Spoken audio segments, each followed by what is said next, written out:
Hello fellow wargamers and welcome to Green Dragon Games. Please take a second to hit the like and subscribe button and enjoy the content. Welcome Old World fans to the next episode of my Warhammer the Old World. And yes, I've got the book. Now I've been calling this Ravening Hordes, but it's actually Ravening Hordes. So I'll quickly open this. I'll do a quick flip through and then we'll have a look at which of the armies in this book I think would be the best for a new player to start with.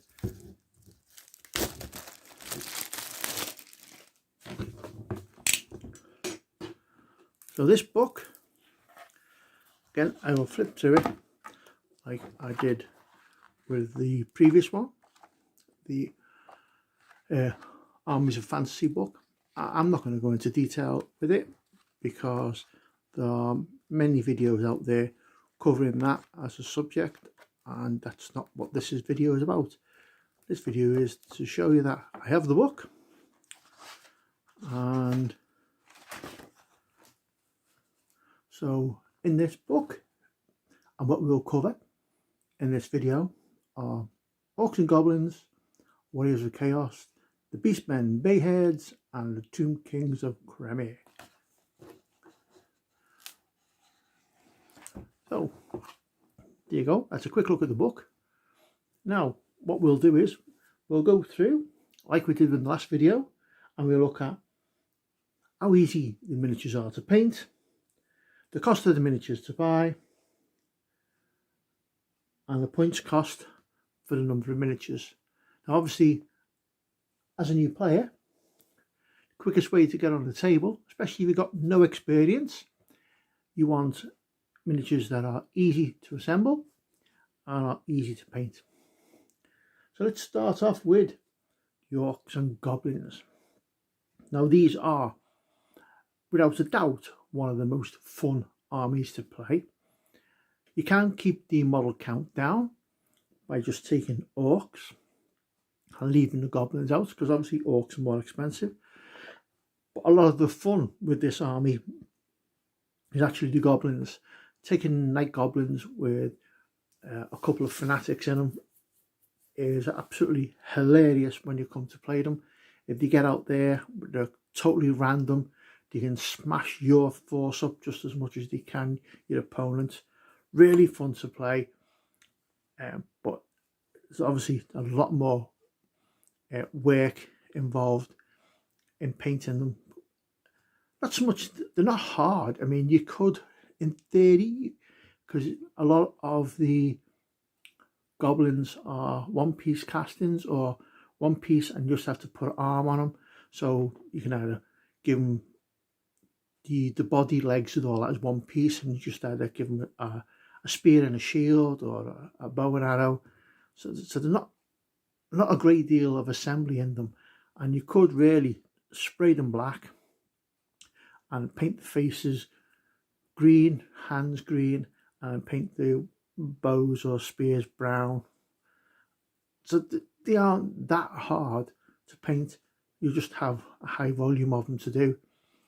Orcs are pretty much the same. You can spray them black, do the leather brown, do the skin green, and do the armor silver, or even leave the armor black. It's up to you. So again, they're not that difficult to paint.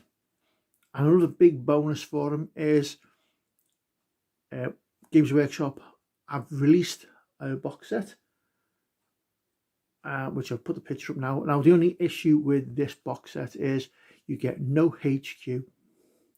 So you've got no war boss in it, and you've got no weird boy for throwing out magic. So there's something that you'll have to get on top of this box. I believe it's going to retail for about the £140 mark. It's cheaper than the Tomb Kings or the Britannia box, but the Orc box will only be the figures. There won't be any rule book, there won't be any templates, there won't be any range rulers, dice, etc. in it. It's literally just the figures. Now, I'm not sure, but I think if you go on eBay, you could probably get the figures cheaper second hand. Although a lot of figures are going up in price, I think Orc and Goblins are still at a position where they're still relatively reasonable to get. And I think that's mainly down to, in the 6th edition starter box, you got Orcs against Empire, and then I think the 7th edition one, you've actually got Goblins versus Dwarves. So that's where I got my Orc army from, because I had both those boxes. So I got my Empire and my Orcs from the 6th starter, and I've got my Dwarfs, and I've got my Goblins from the 7th starter. So that's how my force come into being anyway. So next up, let's look at the Warriors of Chaos. And the Warriors of Chaos are, individual models are quite expensive. Your HQ choices are quite expensive.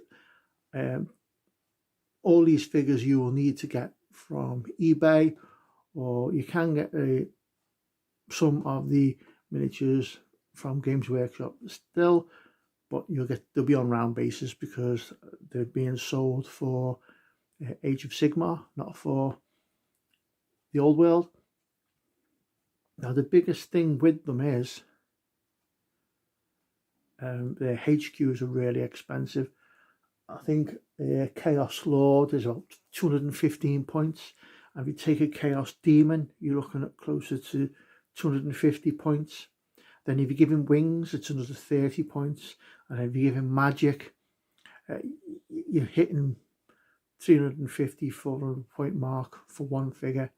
I mean, a Chaos Demon with Wings would be absolutely awesome. I've got one and I can't wait to use him on the battlefield.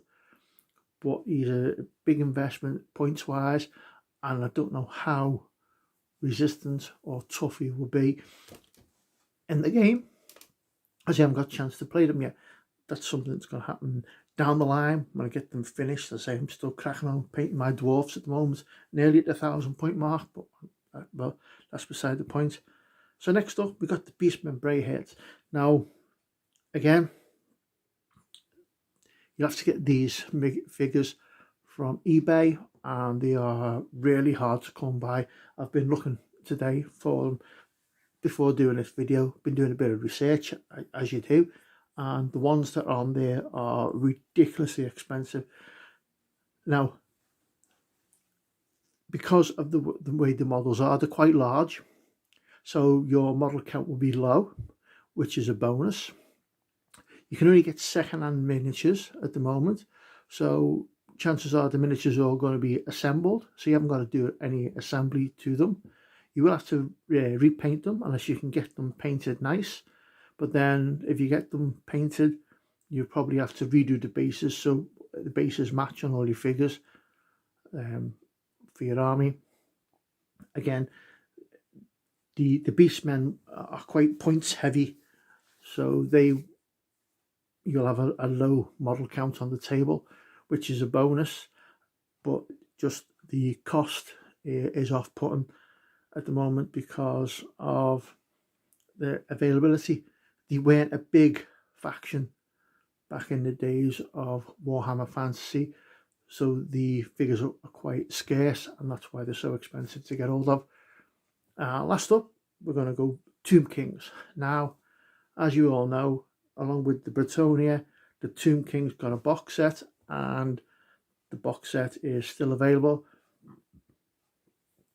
The Tomb Kings box set was £175. You can get it for less from third-party suppliers. And the best thing about the Tomb King box set is you did get a HQ on a whopping big bone dragon. It's amazing. The only problem is I'm not that keen on Tomb Kings. I mean, the skeletons are great, as when you die, you can resurrect them and you come back, which can be a pain, hard to kill. If you ever played against Necrons in 40k, you know what that's like. You think you've killed them, there's two left, and then they roll reanimations and come back up. Well, these do the same sort of thing. You can cut the skeletons down, think you're doing really well, and then a necromancer comes along, goes blue. The next minute they all stand back up again. It starts all over again. So that's good. Again, quite a few of the extra items that you need for them are available because Games Workshop's re-releasing them.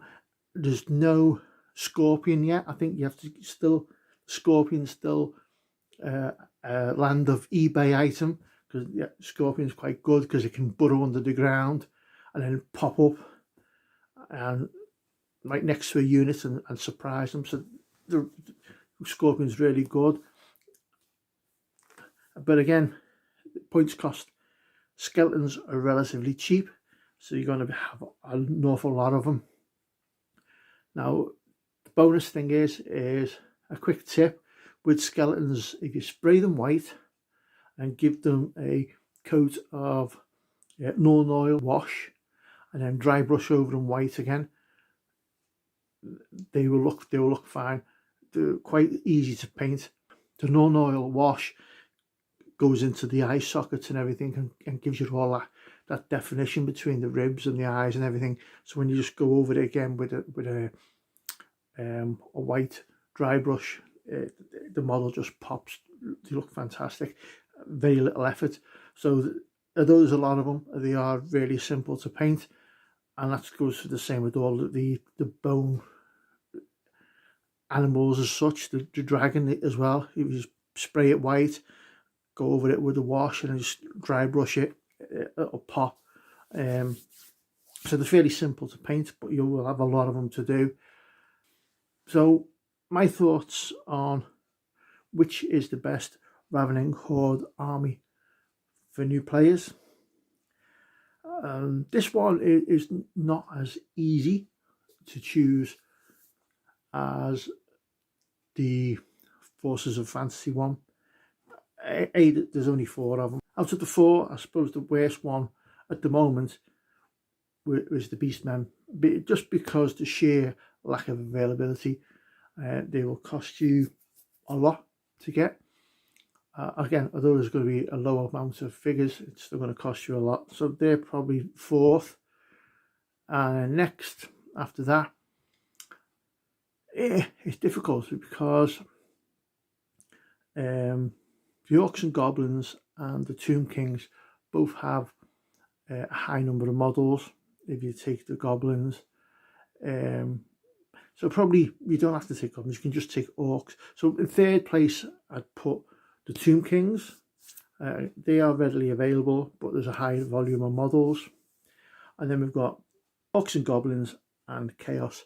Now, the Chaos Army, without a shadow of a doubt, will give you the least number of miniatures to paint. And if you get the older models, not so much the new ones, the older ones, they're pretty much one-piece castings. So it's really easy to assemble. They've got cloaks with fur around the neck, which they're the ones I've got, not painted yet. They're in a pile ready to go. And you've got a Demon Prince, again, 300-400 points for that model. If you take a Demon Prince, a couple of units of warriors and a unit of cavalry, you're at 1,000 points, and you're probably at less than 40 figures. With the Orcs and Goblins, if you take the Orcs and leave the Goblins, again, you could probably do your army for 40 to 50 figures, but that sort of defeats the point of the Orcs and Goblins, because a lot of the fun in the army is actually taking the Goblins. You take Night Goblins with the Fanatics, and it's just hilarious. When you're playing the game, you laugh and cry more than playing any other army, because they're just mental. So, but again, because of the number of figures, unfortunately, Orcs and Goblins are going to be in 2nd place because of that, and in 1st place are going to be the Warriors of Chaos. Now, they're on a par. I mean, the Warriors is going to be less miniatures to paint, but I don't think you'd have as much fun playing them as you would playing the orcs and goblins. But if you've never played before anyway, it isn't going to make any difference, is it? So the cheapest army with the fewest number of miniatures to play from this book is the Warriors of Chaos. So if you're just if you're just starting out, you've never painted a miniature before, you're not bothered what faction you want to choose, and you just want to get into the game, Warriors of Chaos, get in there. You can go into Games Workshop and you can buy a Forces of Darkness box with Chaos Warriors and Chaos Knights, stick them on square bases and away you go. Or you can go on eBay and you can get your second-hand ones already on square bases, but you'll have to change them because they were on 25, now they're on 30mm, but that's another tale. And then away you go. If you go and get your Warriors of Chaos army and you go and play, then you can play against other people's armies and you can see how other armies play, and you can decide then, no, these are not for me. You can sell them and you can get another army if that's what you want to do. But there you go, guys. Thanks very much for watching, and see you all next time, when hopefully I will have my 1,000-point dwarf army finished for the next episode. I'll show you where I'm up to with them. Thanks again for watching. Don't forget to subscribe. Bye now.